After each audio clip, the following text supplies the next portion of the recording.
कर लेते हैं। नरेंद्र जी, कैसे देखते हैं आप फिलहाल ये जो करंट प्राइसेस हैं? एक तरफ ऑफ कोर्स यूएस की इन्वेंट्रीज में गिरावट है, साथ ही साथ यूएस की डिमांड में भी गिरावट है और काफी हद तक यही सीन हमने एशियन मार्केट्स में आता हुआ दिखा। देखिए, अगर शॉर्ट टर्म और लॉन्ग टर्म दो जो है इस समय सिनेरियोज तेल के बाजार में पूरी दुनिया में चल रहे हैं, और शॉर्ट टर्म जो है वो ट्रेंड इस समय यही है, कुल मिलाकर के धारणा यही है कि तेल की सप्लाई जो है उसमें कोई दिक्कत नहीं है। जितनी तेल की आवश्यकता है उससे ज्यादा तेल जो बाजार में अवेलेबल है, और आने वाले जो कुछ महीने हैं उसमें भी स्थिति यही रहने वाली है। मतलब इमीडिएट फ्यूचर जो है उसमें डिमांड में कहीं से बढ़ोतरी होगी ऐसा नजर नहीं आता।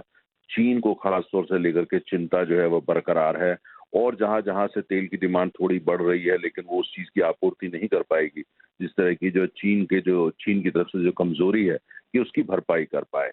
और दूसरी तरफ जो थोड़ा सा लॉन्ग टर्म व्यू लेके चलते हैं बाजार में, और ज्यादातर बड़े कॉर्पोरेट्स जो हैं, प्लेयर्स हैं या हेज फंड सभी लेके चलते हैं, वो ये है कि भाई लॉन्ग टर्म में तो सभी को पता है कि जितना इन्वेस्टमेंट तेल की खोज में होना चाहिए, जिसको एक्सप्लोरेशन या प्रोडक्शन बोलते हैं, वो नहीं हो रहा है।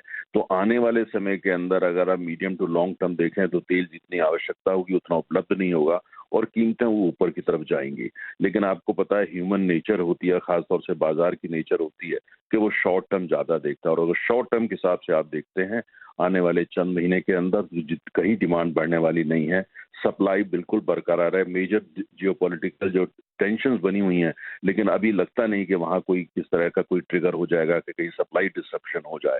तो इसलिए जो है बाजार यही मान के चल रहा है, ज्यादातर लोगों का मानना है कि तेल की कीमतें वो दक्षिण की दिशा में ही जाएंगी, बहुत नीचे जाएंगे ऐसा नहीं हो पाएगा क्योंकि ओपेक वगैरह इंटरवीन करेंगे, और दूसरी तरफ जो है वो अमेरिका की कोशिश पूरी है वहां पे कि तेल की कीमतें कम रहे, लेकिन इतनी कम ना हो कि उनकी अर्थव्यवस्था के लिए परेशानी हो जाए।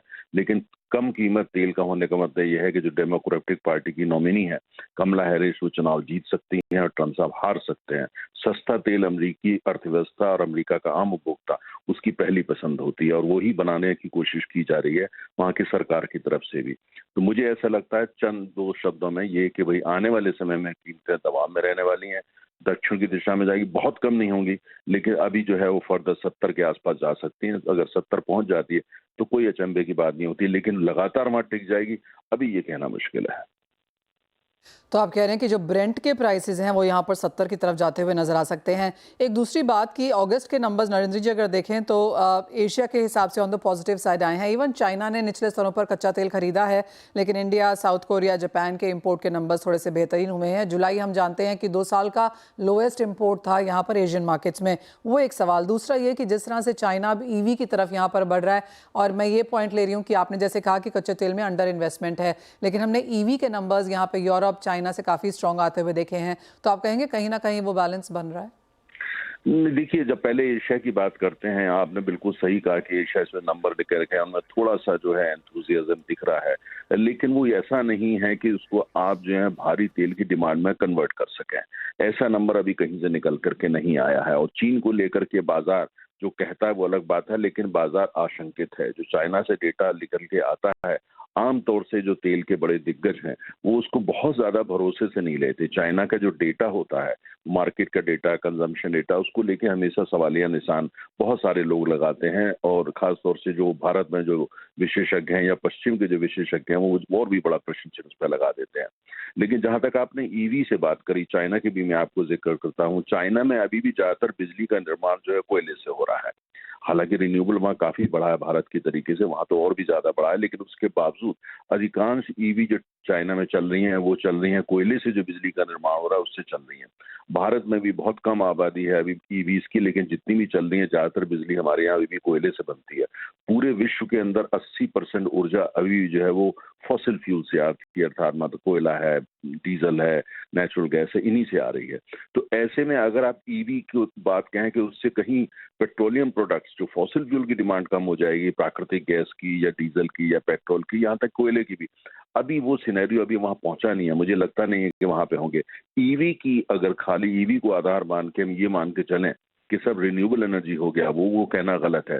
तमाम देशों के अंदर जो ईवी चल रही है, चंद देशों को छोड़ दें जैसे नॉर्वे हुआ, डेनमार्क हुआ, तमाम देशों में जो ईवी चल रही है उसकी जो बिजली का निर्माण है वो तो कोयले से ही हो रहा है।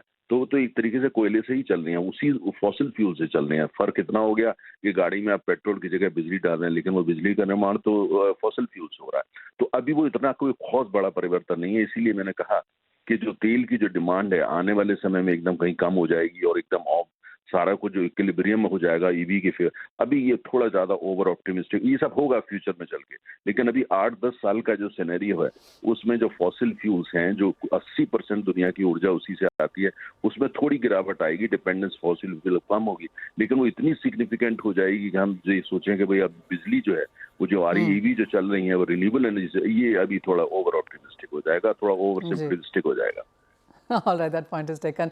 बहुत शुक्रिया नरेंद्र जी साथ जोड़ने के लिए। तो वेल एज ऑफ नाउ यहाँ पर कुछ प्रेशर और देखने को मिल सकता है कच्चे तेल में, और जैसे बात की गई कि 70 तक यहाँ पर हम ब्रेंट के प्राइसेस जाता हुआ देख सकते हैं। किशोर, आपको क्या लगता है? क्रूड ऑयल प्राइसेस में लगातार प्रेशर है, 2 महीने की गिरावट हम देख चुके हैं, ये तीसरा महीना है सितंबर का जब गिरावट के साथ प्राइसेस की शुरुआत हुई है। आपको क्या लगता है कहाँ तक एक सपोर्ट बन सकता है?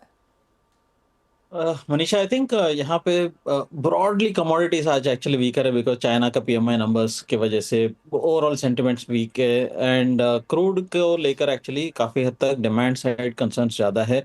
सो मेरे हिसाब से यहाँ पे डाउन साइड प्रॉब्ली 74-72 तक आ सकता है ब्रेंट एंड आप डब्ल्यूटीआई देखेगा तो 70 के आसपास आ सकता है तो शॉर्ट टर्म में। तो हम लोग आई थिंक 60 टू 70 के आसपास इसमें बिकवाली का राय दे रहे हैं। 6340 का आप स्टॉप लॉस मेंटेन कर सकते हैं ऊपर में, और टारगेट्स आप 6150 और 6100 तक भी आप डाउन साइड रख सकते हैं। अगेन यहाँ पे थोड़ा बहुत जो रिस्क प्रीमियम्स हायर है, आप ऑप्शन के साइड जाएंगे तो थोड़ा बहुत अभी जो हौतीस ने 2 ऑयल टैंकर्स को अटैक किया है, सो वो एक जो अनसर्टेनिटी है वो बने रहेगा, बट उसके बावजूद अंडरलाइंग फंडामेंटल्स है वो वीक है, स्पेशली डिमांड साइड से। तो यहाँ पे अंडरलाइंग टोन जो है वो बेरिश ही रहेगा। साथ ही साथ यहाँ पर अगर